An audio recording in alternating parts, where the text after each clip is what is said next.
All right. Console Crusade podcast. Intros are always awkward, especially when you've been talking for half an hour. Because then you could be like, all right, welcome to my radio show. Thanks for having me. I really appreciate it. First time, long time. All right. Console Crusade. Got a question for you. What is that question? Console Crusade. I'm EJ Olson. I do not have with me today Nick Durheim. He is presumably at work because as of the time of this recording is what time? Monday the 13th. I am instead with my good friend Kevin Gilgan. What up? Who plays video games and listens to good music and takes pictures. I also listen to bad music. I'm a big fan of consuming not good media because it makes me feel I can do this. Yeah. Dude, even when I watch bad media, I still feel like I suck at everything I do. Right. And I just... Well, I think it makes me feel like I'm bad at motivating myself because I'm like, dude, I know for a fact I can make something better than this. Right. But I do not have the motivation to just like drop everything and like pour myself into it. Growing up, my ambition had a very short shelf life. Like, yeah, I mean, hours, right? Growing up or like still? Like growing up, it's gotten even shorter. Okay. Yeah. So no, okay. I'll get on. I mean, growing up, I'd have these ideas. I remember teaching myself stop motion animation, and I'm using a fucking a tape recorder, like this old fucking handy cam, and I'm literally hitting record and stop in 1 second at a time. That's how you did it. Okay. You know? I had a Lego Studios USB camera. See, that was like my dream as a kid. Oh, you know what? I don't even think it was USB at the time. It was something. It was what was proto USB. It was before that. Sure. I don't know. Yeah, nowadays I'll be like, oh, I have not only the capabilities to like do a legit stop motion, like I've done them before, but I'm like, I don't have I'm not gonna. What am I? I could sit on the couch and play video games and drink whiskey. Why would I go and make a stop motion? They remade Final Fantasy VII. Like, why am I trying to create art? Right. But I'm like, oh, I can go out and like shoot a video when I could just instead cook a nice meal and sit inside. But anyway, Console Crusade, we talk video games. That's what we talk about. We just released an episode that we recorded, I don't know, over a week ago, and we released it on Sunday because despite having nothing to do with this quarantine, I still didn't find time to edit a podcast over an 8-day period. So we're recording a new one. You'll be listening to this on Wednesday, the 15th. Oh, this is coming out in 2 days? Yeah, buddy. Okay. That's generally the timeline I like to... I say Wednesday the 15th. It might be Friday. It might be Sunday again. I don't know. Well...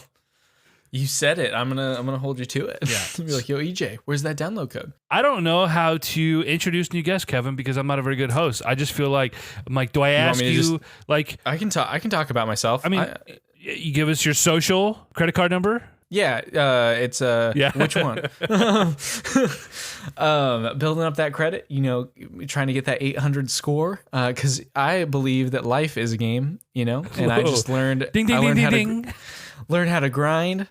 From Animal Crossing. I used to host a podcast for a photography company, and then some things happened, and now I'm working at a medical office. But terrible time for that. Terrible. It's a weird time. It's a weird time to work for medicine. But at the same time, everyone's calling medical workers heroes, and I'm just like a receptionist. But I'm gonna take some credit. No, honestly though, we've been talking. A lot of us got laid off weeks ago. And we're now collecting unemployment, and I don't feel guilty about that. I've never been on state benefits, as an adult, and there's kind of a point of pride of like I take care of myself kind of thing. Yeah. But I also don't think there's any shame in like, hey, how many $1 trillion bailouts have we seen in my lifetime for major corporations? I'm gonna take advantage of our bailout. Yeah. You know what I mean? Yeah. There's nothing wrong with like needing help during this time, right. And like especially if you get laid off, like. What are we at? Like 13 million unemployed at the moment? Something ridiculous. I mean, obviously it's unprecedented. There was a graph I saw, and it literally like shook me. I was like, what? Like, because they talked about 2008 being awful under, a certain other president who wasn't this certain president. And I want to get into like too heavy of politics, but like, people were pretty harsh on him for different unemployment rates, and like, which is funny because he inherited the way Donald Trump says he inherited a broken system. Obama took office in 2008. Yeah, it was 2008. He took, well, at the end of November 2008, right? Because that's how the election cycle works. And somehow Is it November? the crash was his fault. Yeah, right. After 8 years of the fucking warmonger that was George W. Bush, which for some crazy reason we all missed that crazy son of a bitch. Yeah. Anyway, we're getting into the weeds on it, but I guess at the same time, like the graph, the specific unemployment graph, it just blew my mind. Where like at one time, I don't think it ever went over like. It didn't go over like 1 million unemployed, like since 2000, like it never really did. And then in a span of like 5 days, it went to 3.3 million. And, it's crazy. And so that's a crazy jump from like, it was at like, I think let's just say it was at 500,000. And then it went to like 3.3 million in, a week. But now it's been another week or two, and the last number I saw was like 13. And I'm like, it just blows my mind. It's scary for a lot of people.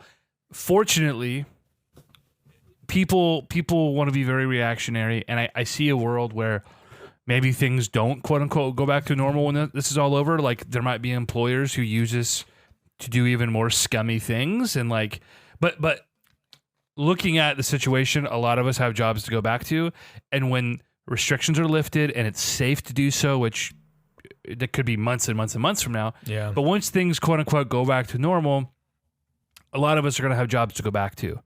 So it's not like, oh my God, we're unemployed and there's no recourse and things are going to complete. This isn't yet the Great Depression. This is not 2008, right? It's like we are going to shift back to some semblance of normalcy when it's safe for the masses to do so. So that being said, bro, you're out there dealing face to face with fucking patients who could be presumptive positive, and it's like, that's scary, man. Yeah, and it was really scary. It was honestly, dude, just constant, just crippling anxiety every day. And the only thing that got me through is that like the past year I had some crazy mental health issues, and we don't need to get into that during this podcast, but check us out on a new one that we'll create one day.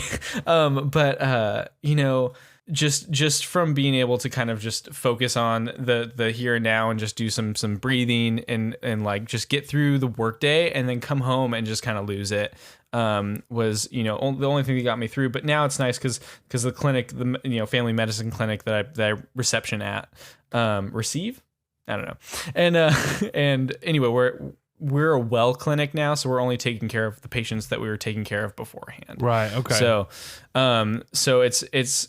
it's lowered my anxiety quite a bit. And yeah, now I'm just kind of, like for the past year and a half, haven't gone out and done a ton of things like outside of work. So this isn't the worst thing for me, but it has, it's made me reach out to people I wouldn't have talked to beforehand, because now I got a little bit more time, and I do need to, because I am a social person, I do need to be social. And I think that even you and I had been getting close over the past few years, but even this is, I feel like, brought us a little bit closer. Oh, dude, we've talked. That's always a good time every day. Yeah, that's true. We've been playing video games and chilling, and now we're doing a podcast. So dude, and it never has it been a better time for video games, and never would any of the industries would have thought that oh shoot, this is Christmas season for video games. Like, it's not in December. Well, dude, it's funny because not funny, maybe ironic, maybe funny in a unintentional and cruel way. But even Nintendo, Animal Crossing sales were record-setting. Unbelievable. But then there was an 80% drop off the second week because everyone who was going to play the game got it. But because supply lines have fractured and there are delays and holdups in manufacturing, no one can even buy a Switch right now. Like those sales of the word of mouth or the people who were waiting to pick up a physical copy, a lot of people can't do that. We saw Last of Us get delayed. That was supposed to be around the corner. Indefinitely, which kind of... Right. I mean, that word always scares me. And I'm glad when someone says indefinitely, because at least it's I have no expectations. It's all right, we'll get it when we get it. When someone puts we're gonna delay it till fucking next month. Oh no, it's next month. It's we understand it's delayed because you can't manufacture copies of the game, and you want to sell this game. And right now, when there's so much uncertainty, people's incomes and the anxiety, and also maybe releasing a fucking game in this dystopian future based around some virus having completely wiped out most of humanity, maybe it's a little tone deaf, and maybe that wouldn't do so well. This is the first time. This is how stupid I am. This is the first time I really actually put that together. I didn't even think about that. Yeah, you know.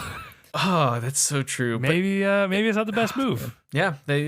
Good point. Good point. So it's a bummer for those of us who want to play it. Let me tell you, as someone who played Last of Us in 2015, so a couple years after release, that game stressed me out a lot. So what difficulty did you play Last of Us 1 on? The absolute easiest mode, and I still had a bitch of a time with it, and it stressed me out and scared me a lot, and I don't know if I can handle that right now. I played because Brennan Dreyer pressures me to play the hardest difficulty without actually pressuring me at all. He just like is very good at video games because he has the most insane focus I've ever seen of anyone I know. He's what got me into like Bloodborne and Dark Souls and stuff, which I have completed, but it took me a long time and watching step-by-step tutorials on YouTube. But The Last of Us, I tried to play, I think on normal or like there's 4.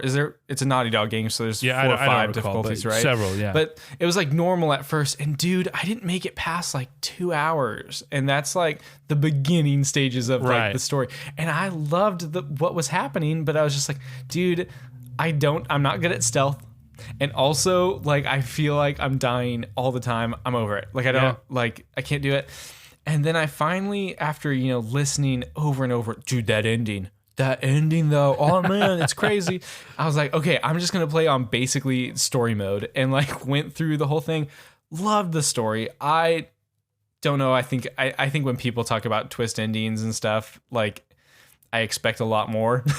And it was good.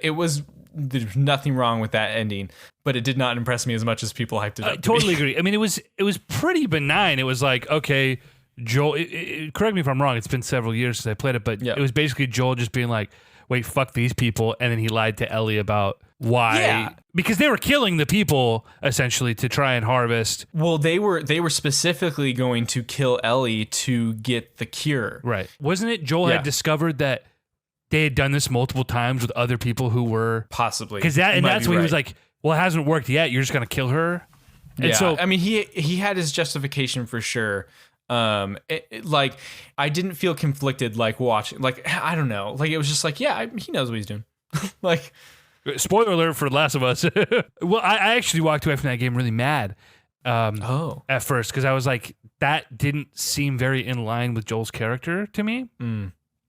Until someone pointed out later, and I missed this, was that, there are seeds planted that, they have done this before, and Joel put 2 and 2 together that, you would just kill her. There's no actual hope here because you've been trying to do this, and I'm not going to sacrifice this person that I love to be another number in your book. Maybe that means the motivation is doubly as good, because for me, my reasoning and like my okay with what he did was like, he finally projected like his love for his daughter onto like fully onto Ellie, and like that is his kid now. Like, and it was just this character development of just like, dude, I would die and I would kill for my child, which he did in the first 30 minutes of the game. Right.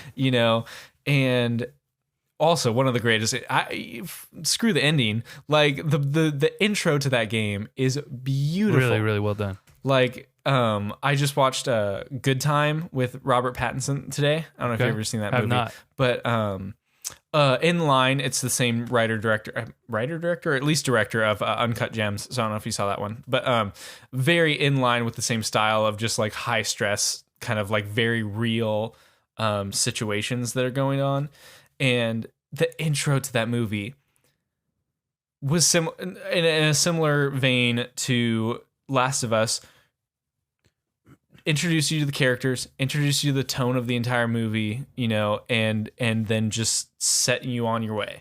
And one day I hope to be that good at writing. Right. Well, hey man, your Donald Trump saves the world from coronavirus fan fiction it's getting there. It might be the one. I got a suggestion to also write a prompt about COVID-19 invading Tatooine with the sand people. Oh, there you go. And dude, I wrote a pretty good intro. I will let you know. Dude, I can't wait to read it. I liked your someone on Twitter was like, Geralt. Oh yeah, the Geralt, like Geralt has erectile dysfunction. Like give me a scene of that. And I wrote just basically a tweet story, which I sometimes are my favorite short fictions.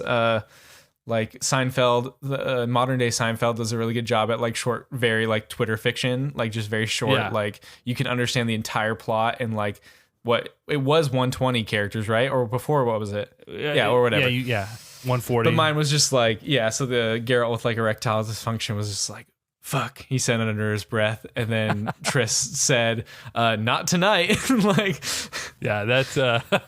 I got a kick out of that, you know. Yeah. But I'm looking forward to the Donald Trump superhero. Oh yeah, dude, Golden God. Oh man. Hey, we just talked video games. We weren't even planning on talking about Last of Us, but there we fucking go. Dude, well, we got to keep on topic a little bit. You know, I want to bring my personality in and kind of talk about who I am, but like, this is a video game podcast, right? Right.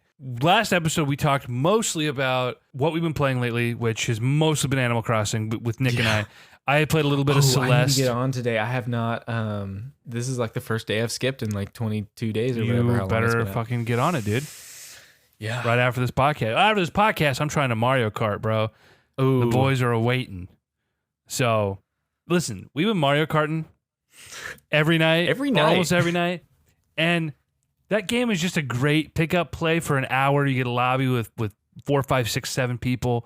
And everyone's in Discord just yelling and swearing at each other. You do a couple of races. You do a shine thief. You do a balloon battle. That'll never get old to me. I could do that for an hour every night with the boys. Forever. And honestly, like, so one of my favorite Mario Kart memories was when I played with Brennan, like on a plane.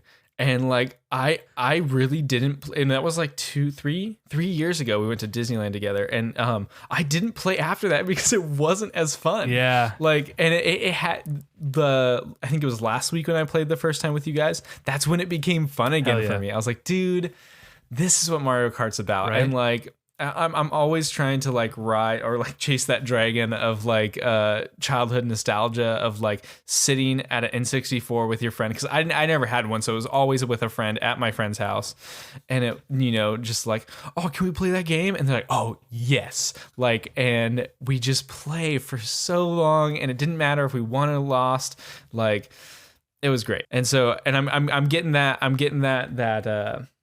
rush from playing with you guys on Discord and Mario Kart. I'm at a spot where I don't need to worry financially until this whole thing blows over. Yeah. Whether that's in a month or that's 12 months, we'll figure it out. We're going to be okay. I've just gotten to a point, and I said this on the last podcast, I've just gotten to a point where I have nothing I need to do. I walk 2 miles every day. I cook a nice meal every day. And I've just hung out. I've played Animal Crossing, and every night I hop on Discord with the boys. We play Mario Kart. We play Destiny. We played Rocket League the other night. Last night we fucking downloaded Uno. It was like on sale on the Switch for like $5. We're like, fuck yeah, we're gonna get Uno. Shoot. Is it still on sale? I might hop on Pick it up, that. dude. Pick it up. Yeah, dude. It just reminds me of being a kid again because it feels like summer break. I have nothing going on. The weather's beautiful. I got no obligations, and I know that's not sustainable and it's not responsible for. You know, I'm 28 next month. You know, and I haven't been able to live this way in a very, very long time. So I'm kind of still savoring the fact that like things aren't normal, but things also aren't bad for us yet. And I know that Oregon, listen, our times are coming with this virus, whether that's now or the second wave, which is inevitable. They say times are coming. I think the we're gonna see a shift in on the 22nd and 23rd. That was the last knowledge I got. So there's some fear mongering there, but it's scary to think about when we look at New York and it's really dire.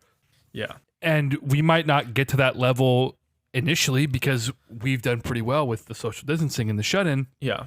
Well, luckily Washington and Oregon, and Washington specifically being kind of the first case of a US virus, like Washington, Oregon, the Pacific Northwest has done a pretty good job at shutting things down and flattening the curve as much as they can. So much so that both states are sending equipment to New York because they need help. Right. That's great that somebody's doing something. The feds certainly aren't. But no. This is state law, right? Which is way better than federal law. But it's coming. It's coming. And at some point we have to open things up, and we're going to get hit with the second wave. And really, it's not about people avoiding the virus. It's about preventing the healthcare system from collapsing, which it's dangerously close to doing by all accounts on the East Coast right now, because there just aren't enough people and there aren't enough supplies. And at some point, there's this sort of disconnect, I think, that I've experienced it, and I know others have. You don't view police officers and firemen and ambulance operators and nurses and you don't view them as, and hear me out, this is going to sound bad at first, but you don't view them as people, right? Oh, sure. Yeah. They are like this tier above. They're this other entity, right? They're an entity, like the doctor, like they're this infallible, like you're going to go and this person's going to take care of you because that's their job and they have to do it. But at the end of the day, these are vulnerable, scared people who, most of which are not making the money they should be making to be doing what they're doing. And now it's shifted from like, oh, you're a nurse, you want to help people, but the pay is decent. And now it's like, oh, this is our obligation to like do the things that we aren't willing to do. It just kind of warps your perspective. You're like, dude, that's fucking crazy. And obviously Brennan, one of our best friends, he's a nurse. Mm-hmm. Yeah, dude. Not to discount from Brennan, but my sister's also a nurse, and so it's like, it's, it's one of those things that like they've always been heroes to me, like, because I guess when I was diagnosed with type 1 diabetes when I was 15, like it was the nurses who were taking care of me most of the time when I was in the hospital. And fun fact, my sister actually up until about a month ago worked at that same floor that I was diagnosed with diabetes on, helping out kids in similar situations. So very cool. Big fan of my big sis. But shout out to Kevin's big sis. Shout out to Kevin Gilgan. Let's go. So I've always had this giant respect for nurses, and but the other thing is that like there's some nurses who have like a lot of humility. Brennan and my sister being a couple of them, and they're the ones who are like just head down and they're willing to help, and I love it. None of them are looking for like this, like, hero worship. Like they're just like, dude, I do this all the time. And like, this is even scarier, but like we deal with stuff, and it's, now you're appreciating us. Police officers on the other hand, you listed a bunch of things, and I feel like everyone, I was like, yeah, all heroes, except sometimes I don't know about police officers. Listen to me. I think, and again, as being a liberal and sort of bullish person myself, those two things often have me saying, fuck the police. However, I think you can look at individuals and say a lot of these cops are good people who are putting their life on the line every day, while also saying the fraternity that is the police as an entity, as a fraternity of people, as a institution. There's a type of person who wants to become a police officer. I think that's a generalization, but right. At the same time, I also know quite a few police officers. I'm like, you guys are all very similar. Yeah, well, I agree, but again, it's the institution in a lot of ways that's like really fucked up, and the lack of accountability, and anyway, a lot of issues there. But at the end of the day, if someone's putting a gun to your head at the fucking pharmacy, like, you're really hoping the cops show up. Oh, for sure. Right? It's not fuck the police. Yeah. And again, I have a lot of issues with the police. I am the first person, when the fucking cops show up to a scene of an accident, I'm the first person to get the fuck out of there. Like, I'm not giving my name and number to fucking cop. I think also when that happens, it's just like, you're going to be a burn-it on the situation. Like, there's no point in being there anymore. That's the thing. Bro, I saw a kid get hit by a car on his bike, and I ran over. I helped the guy. I helped get his fucking bike out, unlodged from the car. The car ran. So, like, I gave him my number and was like, hey, homie, if you need, like, obviously we made sure he was good. He didn't want to call anybody. I gave him my name and number. I said, if you need anything, if you need me to make a statement for you, whatever, but I'm not sticking around. I'm not giving my info to the cops. Like, I got the fuck out of there as soon as he was good. Like, so it's not so black and white anyway. Sure. And I shouldn't have said, oh, these people aren't people. That's not, I just mean, like, you view them through a certain lens as being these like they like have this title, and it does dehumanize them a little bit, because even though it's a human job, like it's like it's it's even saying like Jeff Bezos is the CEO of Amazon. You're like, but also that dude has to wipe his butt, like like he's still a human being. I'm seeing what you're saying. It's a little bit different. Fuck Jeff Bezos. Yeah, but dude, and like that's the thing is even the president of the United States is like a human being. Yeah, fuck like, that guy too. I know. I'm just like, I'm like, because we like the nurses and we like the firefighters, and like sometimes cops are cool in a robbery situation. But I think it's just demonizing and there's demonization, but there's also immortalization. But like at the same time, it's just God kind of. Sure. Like, I mean, it's that lens you view them through is there's this disconnect there. And in moments like this, you realize, like, oh, shit. Basically, what I'm trying to say is they don't need claps. They need money and support. Right. They need a day off, and they need some fucking counseling after this. So let's get our fucking shit together for these people. And I will say, and I don't know how I feel about shouting out the company I work for yet at this point, but like they have done a pretty decent job overall with taking care of their employees and like making sure everyone's doing okay. There's some blind spots that I have seen, but also I just got into the healthcare industry. I don't know what's happening. My man, po buddy's nerfect, okay? Yeah. As they say. All of that to say, we are both finding ourselves with an unprecedented amount of time. And, sure. And a lot comes with that. Again, there's this urgency to try and connect with people, which I've said this and I'll say it again. Almost nothing about my life yet, knock on wood, has changed for the negative since this started. Yeah. All I have done, again, like I said, is I'm getting more physical exercise. I am eating better. I'm spending more time with my girlfriend. I am spending more time virtually with the boys. Like, yeah, I wish I could see my family. I'm going into my, let me see. I'm next week will make the longest stretch since I moved to Eugene 6 years ago that I haven't seen my family. Ooh, so like that sucks.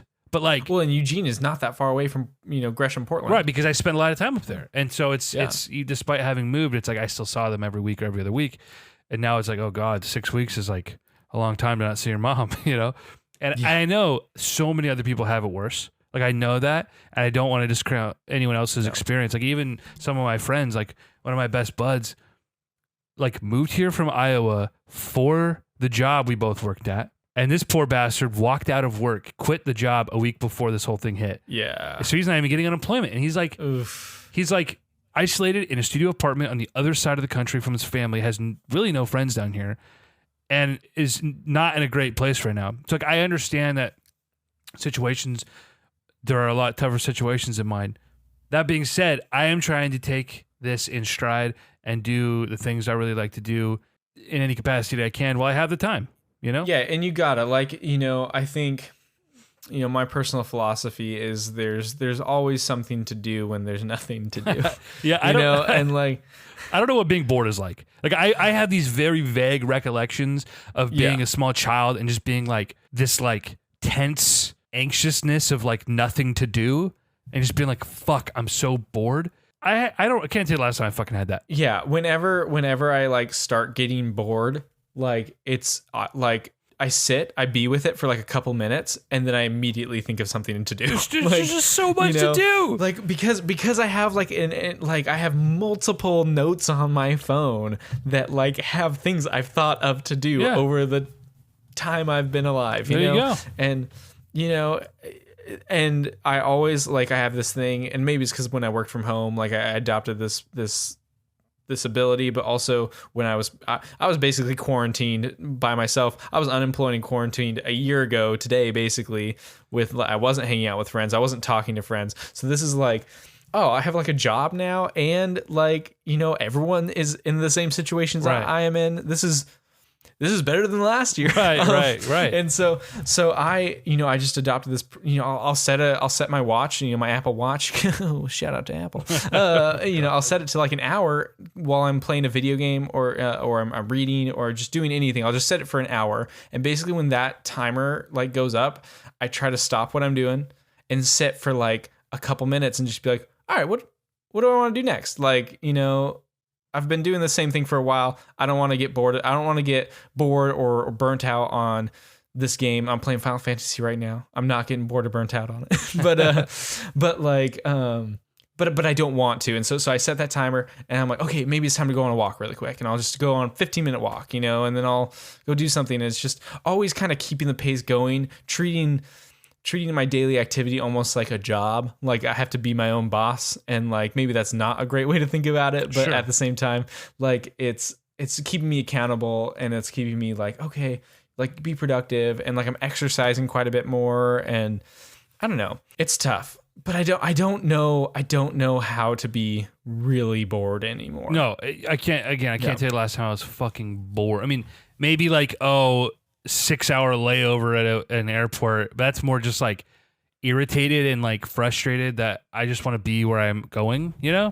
But like, dude, if I have my fucking phone and Reddit, like, bro, I'm not bored, and now I got fucking anything in the world to do right now. Well, I think that's what most people are doing when they're bored, is they still have their Netflix continuing watching. Like there's things happening in the background which doesn't give them the opportunity to just sit in silence and figure out what they really want to do.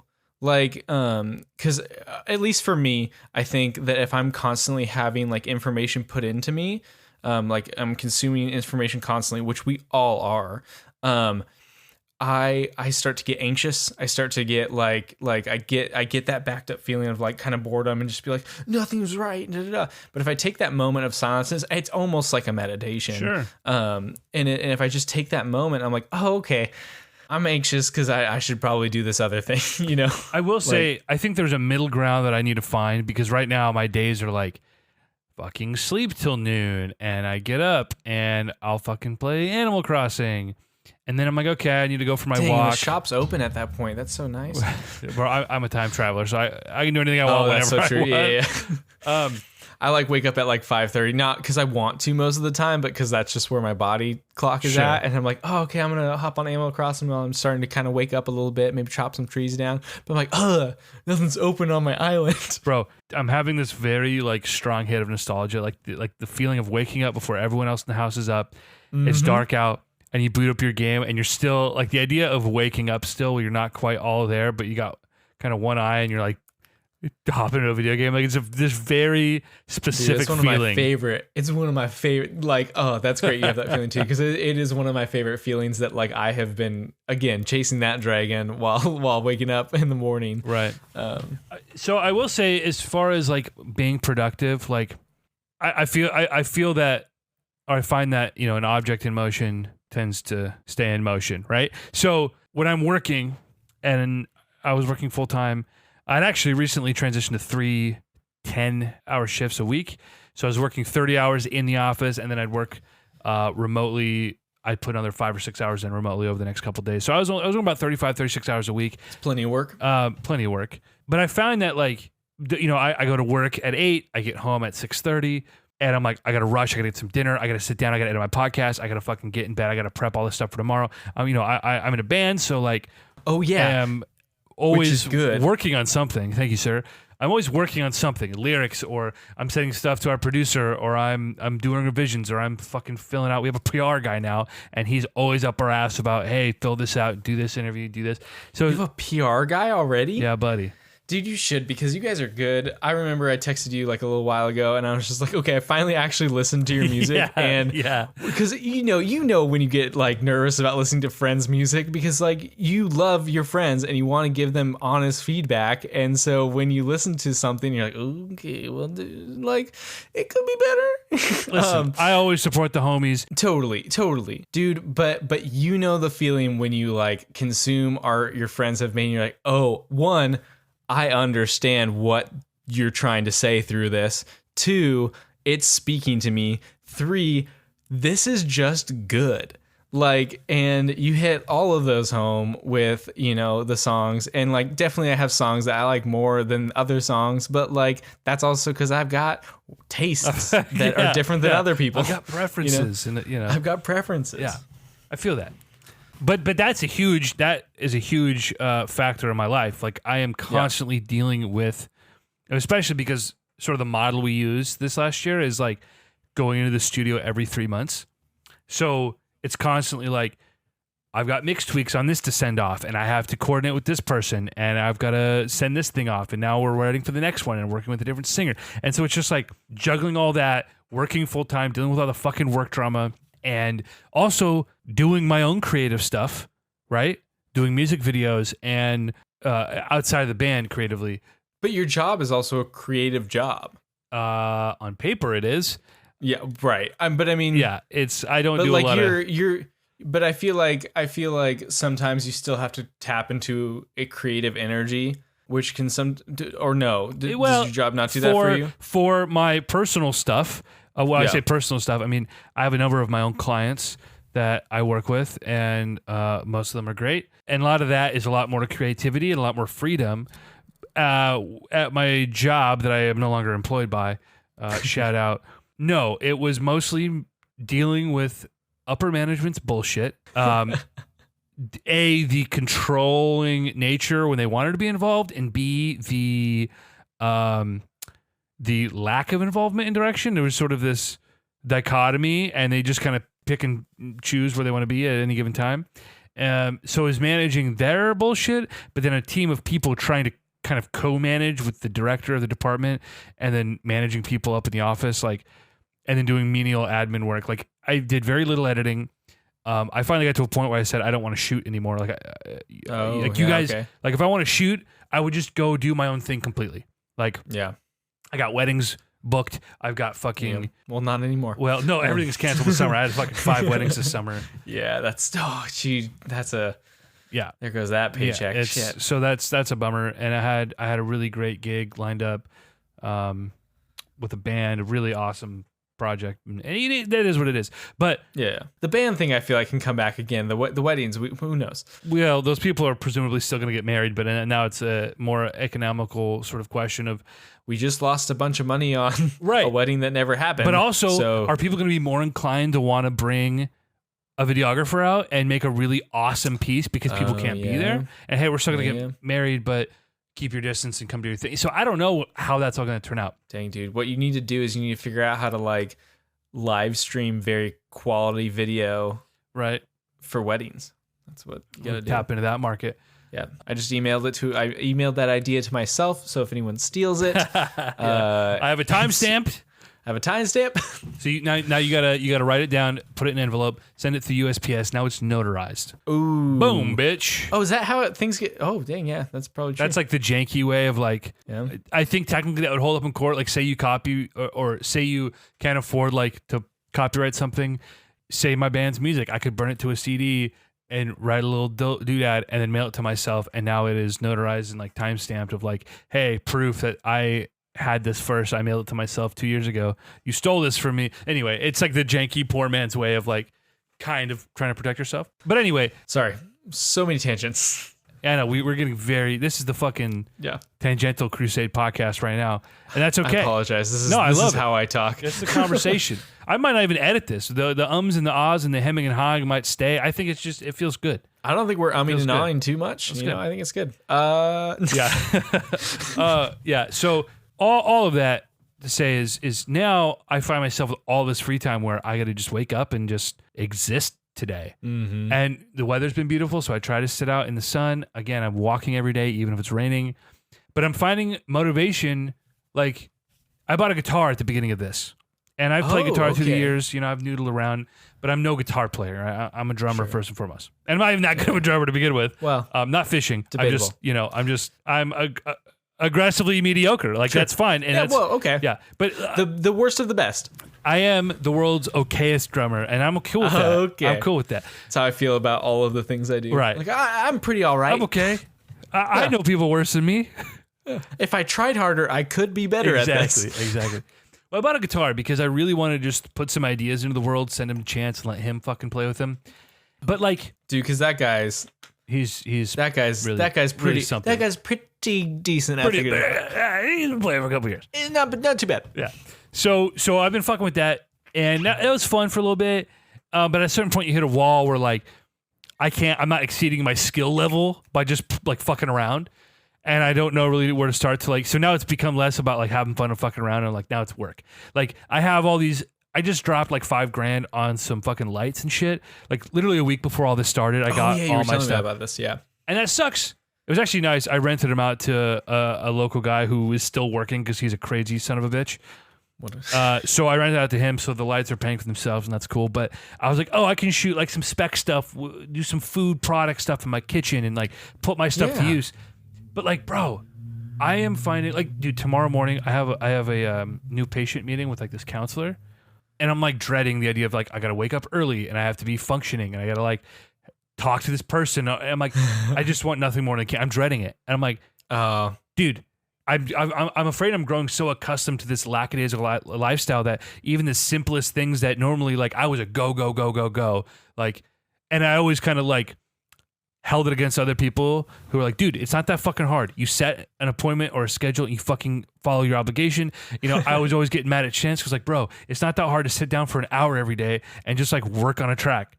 Like this is not hard. But now that like I'm just doing nothing, I am really struggling to do anything. It's more difficult for sure. Holy shit. And I want to be more productive, but... Well, even today, like I felt so productive today, but it was like productive and just being lazy.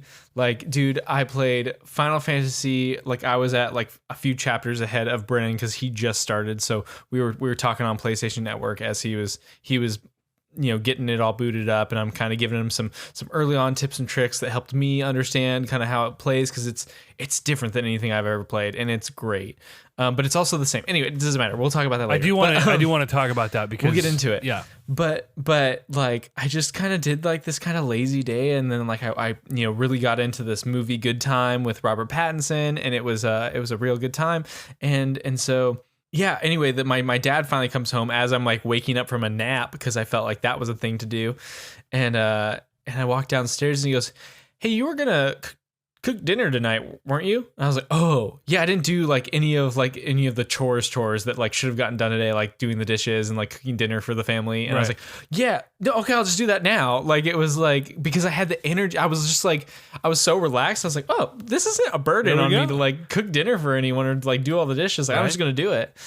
You know, and pretty good. I will say maybe I need to like calibrate the way I look at this, because I have had motivation to play games again, which is maybe a silly thing to like be proud of or like stoked on, because when I'm go and I have all these obligations with music and work and trying to run a fucking some semblance of a business and like all these things where you feel like there's just never a moment of downtime. Even when I had the time, I really struggled to be like, all right, I'm going to go play a video game now, because video games for me aren't leisure or I mean, they are, right? At the end of the day, they're not a different kind of leisure. It's when I'm burnt out at the end of the day, I just want to sit on Reddit. I just want to watch a YouTube video. You know, like I find it really hard to go like, all right, I'm going to play this thing. I have no motivation or desire to play a lot of things. And I just actively dislike what I'm doing. And that sucks because I love games. But now I just feel like, oh yeah, like I'm juggling like 3 games right now. I still have not been burnt out on any of them where I'm just like excited to play them every day. Let's talk about it. So what are the games? What are you playing right now? So obviously Animal Crossing. Wait, New Leaf or? Yeah, right. Yeah. Happy Home Designer. Shut up. Oh, dude. How about that mobile app that I played for 2 days like a couple years ago? Dude, so I downloaded Pocket Camp. I made an Australian, I believe it was an Australian iOS account on an old phone that I had laying around, using my school email so that I could play it early. You could do different seasons. So I could play it early, just because it came out first. And so I played it like really early. I literally played it for a day, and I said, "Fuck this game," and I never even downloaded it on the US App Store. For the US never did. That's funny. I feel like there could have been a cool way to integrate the app with the game. Like if there was a way to acquire new recipes or items and like in a meaningful way, right? Dude, I don't remember I do not remember that Pocket Camp game. Like I don't remember the gameplay loop at all. But all I know is that when I'm playing Animal Crossing New Horizons, I have the same exact feeling of when I played it on the GameCube back. Awesome, dude. And it's just so like great. I was like, this is how it was back then, right? And I'm looking at videos of when it was back on the GameCube. I'm like, oh no, it's different, right? Like, and I think, and so I mean, like, we could talk about Final Fantasy VII that I'm playing right now. I never played Final Fantasy VII, but I streamed it to my friend. The first level, I streamed it to my friend who that was like one of his favorite games growing up, and he's like, dude, this is exactly how I remember it. I was like, well, dude, this is totally different. He goes, are you high? I know. And he goes, well, yeah, probably. But like, he was just like, dude, this is in my mind what the game was. Like, this is what it looked like. This is how I interpret it in my mind. And, going forward, this is what the story looks like to me now. And so it's cool to see these kind of remakes or what's reimaginations, the next iteration, reimaginations, sure. Next iterations of, and it's cool to see them not only touch on this nostalgia, but I think it's also what Dark Knight, the Dark Knight franchise did to Batman, because like you look back at every single Batman that you watched as a kid, it's corny as shit. But there's like nothing good about Mr. Mom Batman or the fucking Tommy Lee Jones or even Adam West, or even the original, even the original Action Comics of it, of it all, or Detective Comics. Sorry. Whoa, dude, you'll be pissed at you. Yeah. But in your nostalgic brain as you've grown up, you've matured, and so you've matured those ideas, and the Dark Knight is what you think those were. Yeah. And so I think what Final Fantasy and what Animal Crossing and what Resident Evil also is doing at this point in time is doing the same thing the Dark Knight did, which is like, hey, this is what we were actually, maybe not totally trying to get across, but like this is what we're doing now, and like we've matured, you've matured. Let's show it to you again from this new lens. I don't like that the Final Fantasy VII remake is like splitting it up into like quote unquote episodes, like different. Like that's lame. That's fair. But when you're remaking something, and this isn't one for one. This isn't all the time. This isn't like a blanket statement.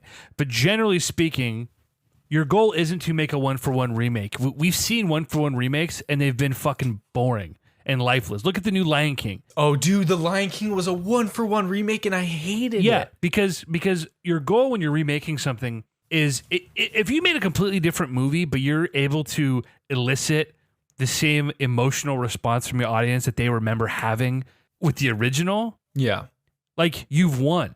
And it's hard to do with something completely different. But like with the Final Fantasy remake, is like there are story beat changes. It's like your buddy who says, oh my God, this is exactly what I remember. Because like they're doing a really good job of just trying to convey on an emotional level, maybe aesthetically, whatever, they're still conveying that even though this is clearly a different thing. And that's what a remake is about. And that's why when we play New Horizons, because I felt this way about New Leaf. I'm like, this is just like the upgraded graphical version of the original Animal Crossing. And then you go back to that and you're like, wait. This is completely different. Yeah. And you know what? I remember when I got New Leaf, I wasn't super, let's see, I'm trying to remember. No, I was getting more into video games again. There was like a good 5-year period where I didn't play video games that much. And even before that, I was never like a hardcore gamer. I was just like a kind of a fan. Like most of my friends had like gamer. Well, like most of my friends were the ones who had the games. And so I couldn't play games unless I went over to my friends' houses for the most part. Like most of my childhood, like gaming was demo discs that like my dad had like passed down to me. And so I played the same 5 minutes of the same 5 games for thousands of hours. Bro, putting that on the Nostalgia Pod idea list. Oh, yeah, for sure. There are going to be some crossover episodes for sure. Yeah, and so I think going forward, like it's cool to get some of that nostalgia, and like even if I had played like some demos of things, like now I'm getting the full experience and being like, just like, oh yeah, that's what this was about. Or like dude, I've always heard about Final Fantasy and Final Fantasy VII. The first Final Fantasy game I actually played besides Kingdom Hearts was Final Fantasy 15, and I was like, dude, this is cool. Like, I don't like, this is just a boy band and like on a road trip, but like, I don't know, I'm into this, you know? Bro, And the only Final Fantasy game I've played is Final Fantasy 7. I played it for 1 hour. oh, wait, the original? The original on PS1. Oh, yeah. So I don't count that as having played it. Sure. Didn't like it. Didn't stick with. This is probably in 2013, 14. Oh, I didn't have the attention span 2013, 14 to play a JRPG like that. No, especially when it was 20 years old. Yep. No, it did not stick with me at all. So I haven't played any other Final Fantasy game, so I don't really know what the franchise is about. I really don't know, like, you know, because I see the clips. I tuned in when you were streaming it the other day. Like, the game's for gorgeous. 5 minutes. Hey, Oh, man, dude. yeah, 5 minutes, man. You know, I was talking to 7 Brendan minutes. today. I was talking to Brendan today about how gorgeous the game is. And I was like, dude, I don't know if it's the quarantine or like I'm starting to get like I'm starting to work out, and so I'm starting to kind of get my body shape back, and I'm feeling more confident, and so I'm like, I can talk to girls now. Bro, I'd fuck Cloud, okay? No, well, one, I'm just like, I wish I looked like Cloud. It'd be so cool. But the other thing is that, like, dude, I was like talking to him, like, Brennan, dude, I'm so into these girls on Final my Fantasy. God. And I'm like, I hate myself so much. You're gonna buy yourself a The little worst. waifu fucking body pillow before Dude, you know I'm it. just going to look up cosplay, like, Oh my goodness. pictures. Jessica Negri, save me! Oh my god, Has she man. done one yet?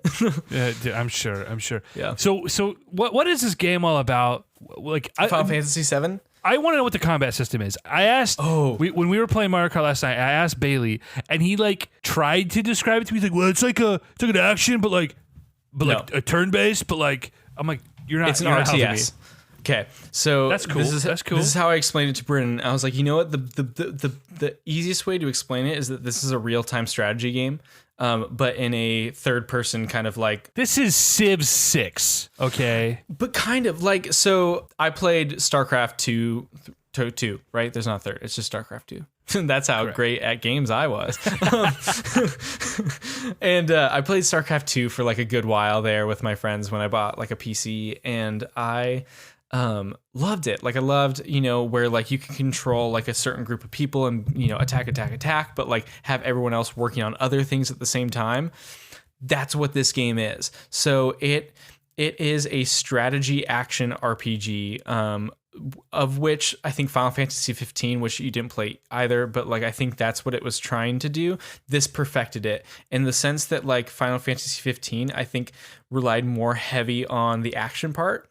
This one's like, yeah, you can do things action wise, but you need to make sure all your characters are doing what they need to do. And I'm someone who can focus on a couple things at the same time, but at the same time, I don't have very good focus on either of them.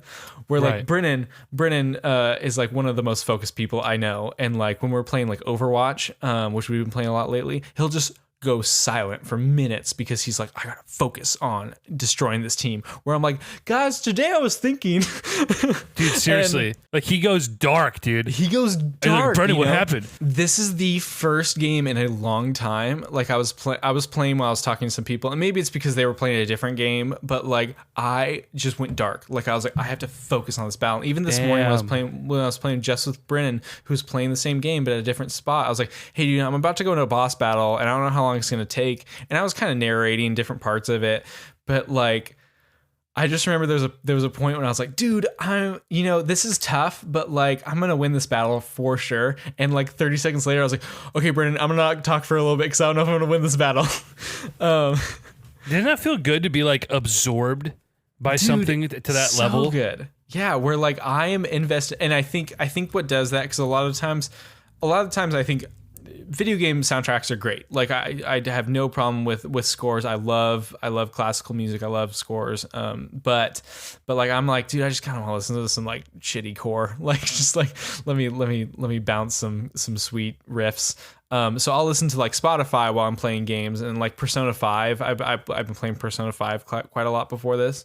And I'll just listen to my own music. Like I don't really care about Persona 5's music, which may be sacrilegious to some people. Yeah. But like I'll just listen to my own music. This music, just the sound design, like just encapsulates just the feeling of this entire game, and everything has a purpose, and there's so much strategy. And like, I remember talking to Brennan after, like, I was like, okay, I'm about to go into a boss battle. I need to like rework my equipment. And he's talking and like 10 minutes go by, 15 minutes go by. He goes, dude, did you beat that boss? I'm like, dude, I'm still in the menu. He goes, what? I was like, yeah, I'm trying to like get this down. Damn, like, and the menu is, there's always things that could be better because like a few people created this one thing for a bunch of people. So like everyone's going to have their own, like, well, I would have done this differently because I think this way. But overall, the menu's pretty great. Like it works pretty well. I'm assuming you spend a lot of time fucking with in the menus and like during combat and shit, or is it? No, so there's like kind of mini menus. I don't know if you so you've only played the original Final Fantasy VII for an hour. Did you ever play Kingdom Hearts? Nope. Okay, you've seen gameplay of Kingdom Hearts? Sure. Yeah. You know how that bottom left corner has like kind of a little menu right there. Mm-hmm. So that's like a quick menu that's happening, in game. Then there's the pause screen menu that's like resource management and whatnot. The little menu you're doing all the time for sure. And then the resource management kind of inventory upgrade menu, that one's during downtime. And so I was in the downtime pause menu for like 15, 20 minutes, just making sure all of my equipment was where it needed to be. I was trying to figure out who's going to be my healer, who's going to be my tank, who's going to, Cloud's just always my like all around guy who's just, trying to do his best. So this is a question that's going to make me seem like a video game boomer who doesn't play modern games anymore, but is the little menu system, is it like Knights of the Old Republic? Do you remember? Oh, dude, I didn't play too much KOTOR. Oh, shit. Okay. Yeah. So you had like a little menu down there with like 3 or 4 boxes that you scrolled through? You had like an item, you had a spell or a force power, and you had like just an attack, and then, that band. And you kind of like scroll through it, and then like you're clicking which attacks you want to do. So it's like kind of this weird hybrid between like an MMO and an action game. It's very similar. Yep, exactly. It's totally, it's probably like, it's totally like an MMO. Okay, cool. Which I think a lot of MMOs took from the RTS kind of world, because that's World of Warcraft. That's So I would say it's probably closer to like MMO combat, but with where you feel in control of everything you're doing. Whereas MMO combat, it's like, okay, I clicked it and it's gonna do it eventually. Right. Yeah. You feel like Spider-Man, you feel like Batman. That's pretty much all it takes to be a fucking video game reviewer in 2020. You feel like McCloud. Wait, what's his name? Cloud? Just McCloud? McCloud. What's Cloud's last name? Dude, hold on. I got to Google what Cloud's last name is. Oh, man. Does he have a last name? Cloud. It's not, no, I don't know. Oh, Strife. It's Strife. I knew that. I knew. That's fucking funny. I wouldn't know.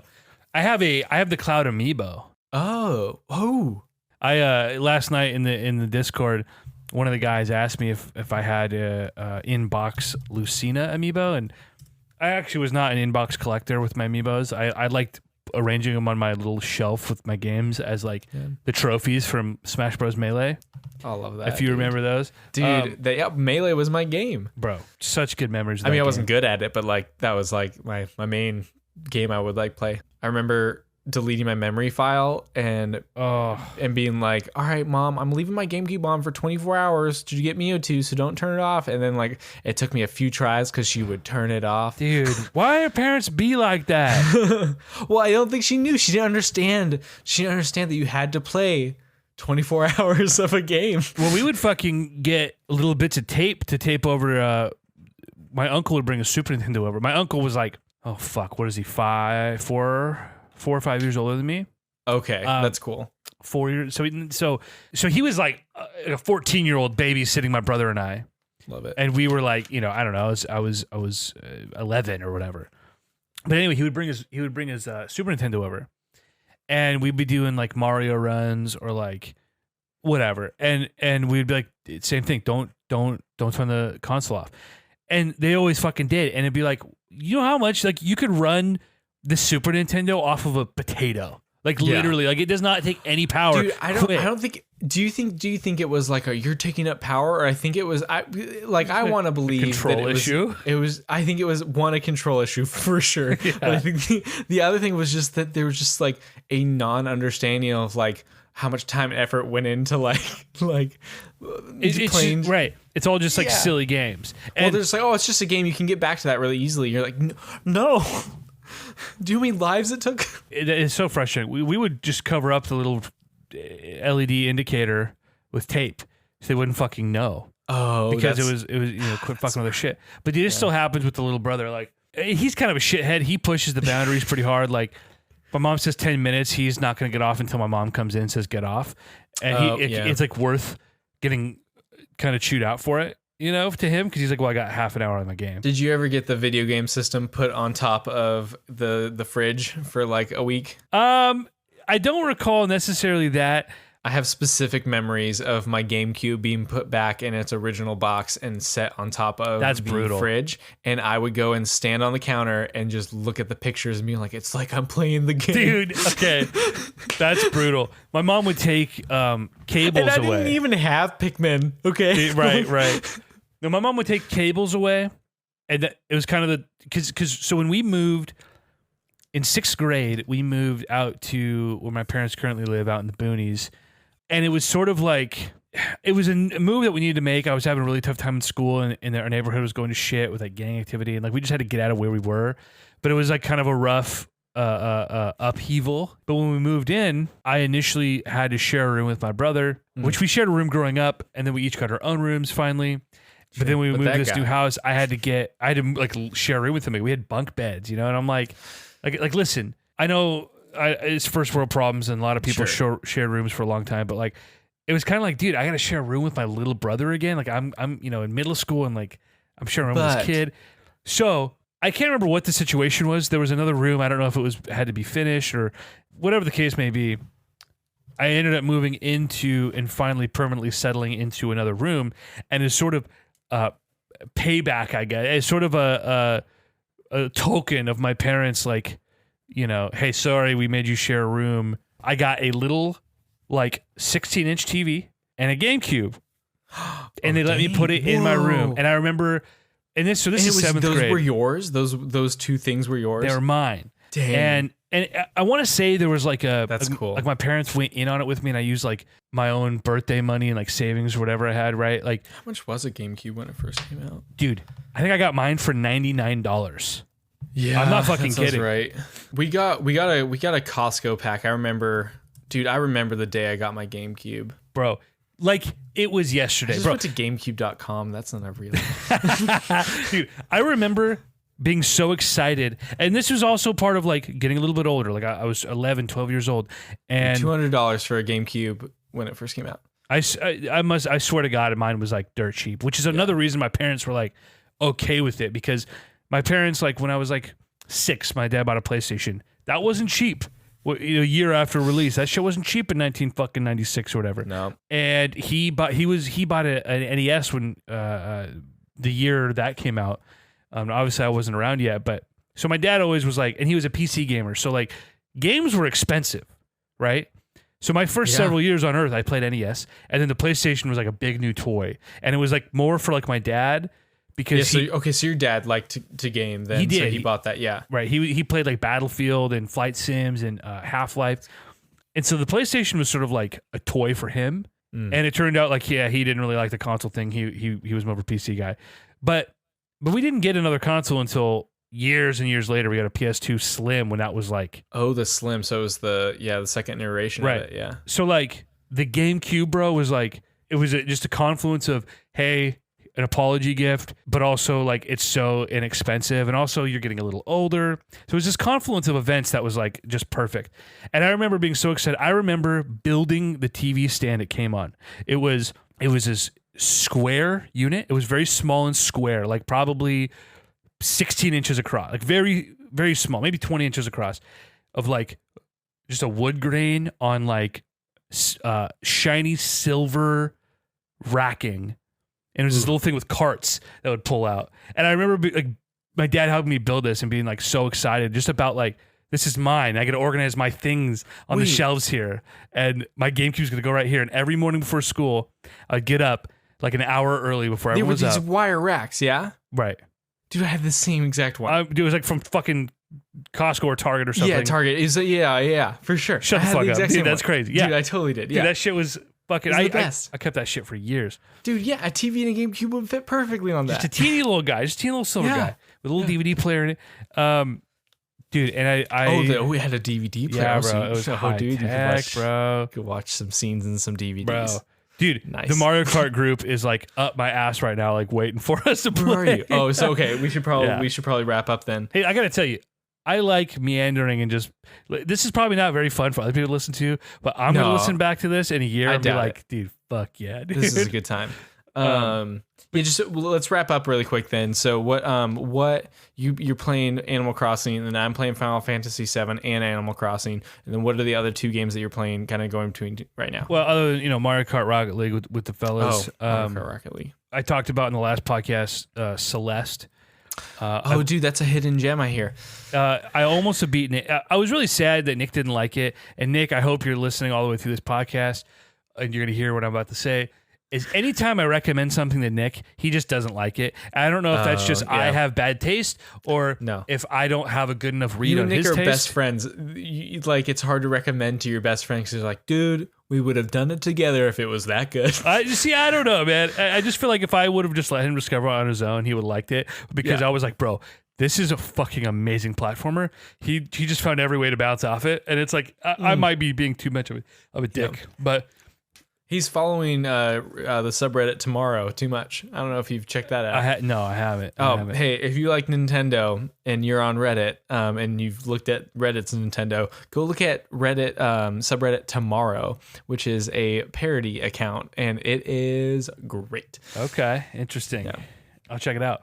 Yeah, so I don't know. I wish he would have been more into it because I want to share my excitement about that game because I waited so long to try it.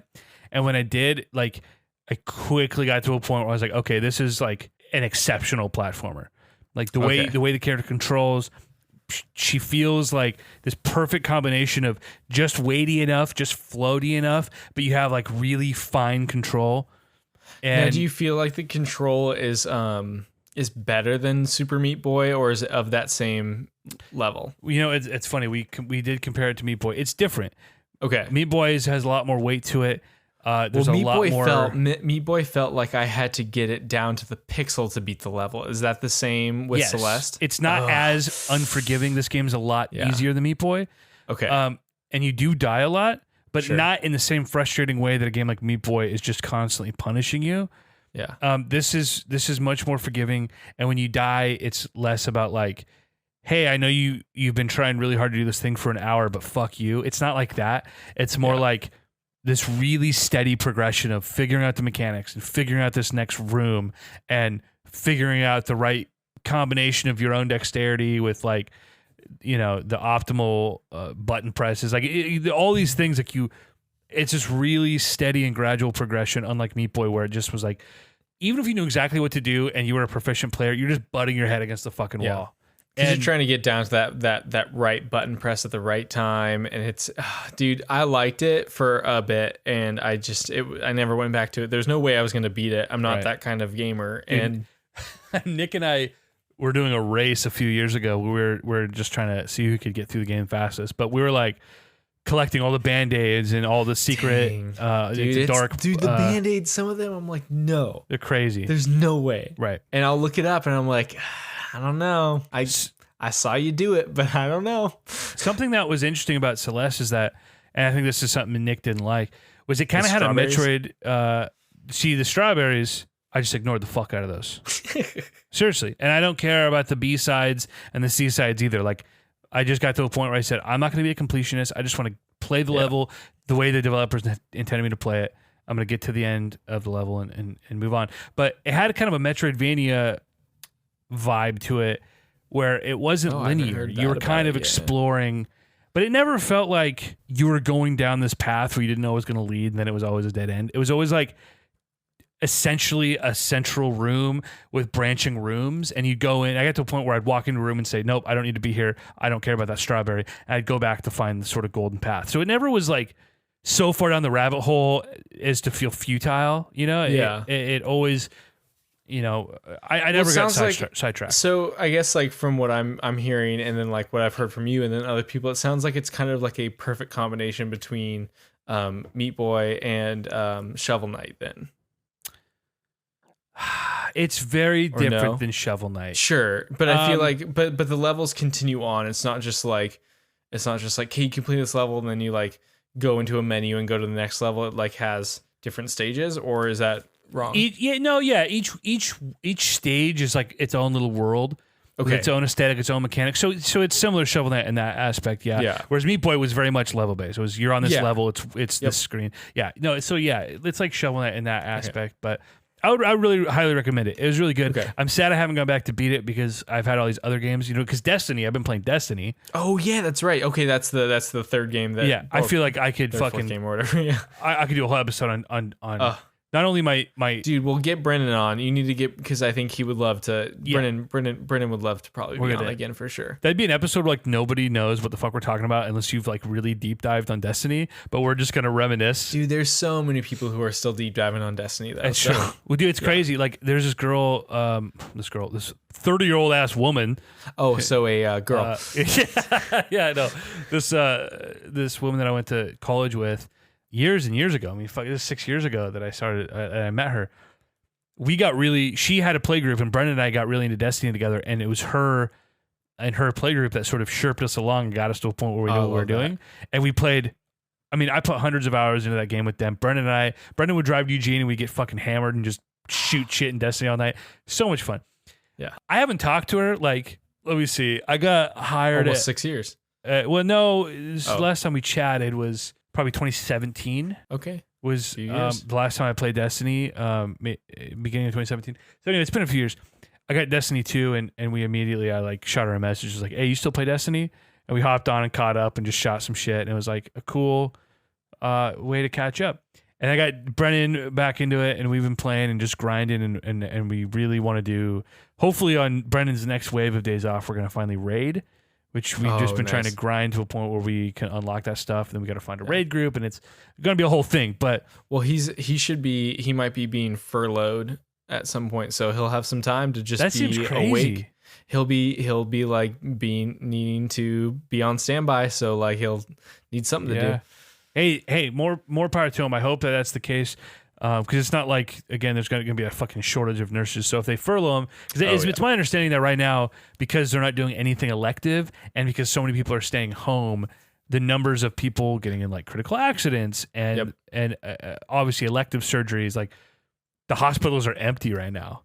Yeah, it's trying to keep it down as low as possible so that one, social distancing, but I think at the same time, like, that people like the nurses, the professionals are going to have the energy for when the inevitable shit hits the fan. Right. Well, so I hope they do furlough him and he doesn't have to go back until things get bad. And hopefully things don't get bad, but save everyone as much as possible, as much grief as possible. And as much life as possible too. Grief and life, Yeah, right. We'll do an episode on Destiny. I'll do it. I'll bring Brennan on hopefully, and we'll fuck with that. But dude, I'm stoked for that. Yeah, I don't know. I don't want to make any promises, but if you're listening to this. Sure. Yeah, I've been kicking around this idea to do this sort of look back podcast and just any and all topics, but just bringing on friends and family and talking about all these things. And yeah, if this conversation interests you at all, yeah, right, interested you. Yeah, Kev, we'll do a couple episodes. And what's cool about that is we can bank episodes. We could do 10 episodes next week, and I can just pepper them in as I see fit. What else are we doing? We ain't doing shit. We'll do this every fucking day. Let's talk about stuff. Thanks for doing the thing. Where can people find you? If the people listening, basically, if you Google Kevin Gilgan, you'll find stuff. But my handle on just about everything is Gilganizer, which is I thought about the Terminator one day, and I was like, but Izer is also kind of like something. Anyway, it's my last name, GILGANIZER, and you can just find me at all of those places. Homie has mad Instagram followers. Yeah, dude, they're all bots at this point. All the real people have long since left. There's like 200 people who are like still like, oh, Kevin, we're like, I know them personally. Yeah. No, well, listen, your tweets are also good, and I'm glad you're back on Twitter. Dude, I'm back on Twitter a little bit. Your tweets are real spicy. We'll see what happens with that. Whew.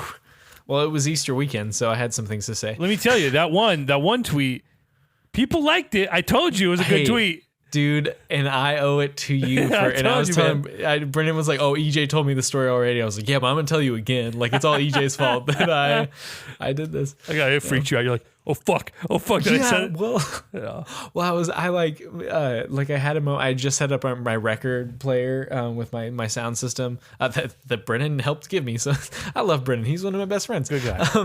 And he anyway. So I was just like I got a little lit, and so because my parents were out of the house, and so I was just like, all right, I'm gonna do this, and I like just was writing stuff a bunch, because I was pretty inspired, and I was listening to Christian metal, and yeah, I just like came up with this tweet, and I drafted it because it felt a little bit too edgelordy, and so and then I also had like posted on Instagram, and you responded on Instagram and said good tweet, and I was like, oh no.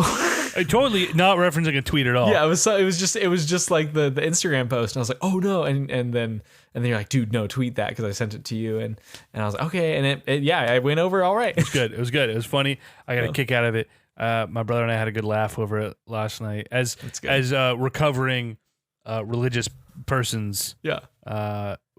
We got a good laugh over it. So well, and I think to be totally honest, I think like there was a few Christian friends who favorited it too, and I was just like, I don't think it was that offensive, No, not at all. Because even so, because I said at the end of the punchline of the joke that I made was just like I believed that Jesus was mad I was jerking off, so I wasn't that smart, and I think 20-something-year-old Christians who still follow me are just like, oh yeah, no, that's not what it's about at all. I'm like, yeah, totally. Like we were all not thinking right about the whole deal. So yeah, good tweet.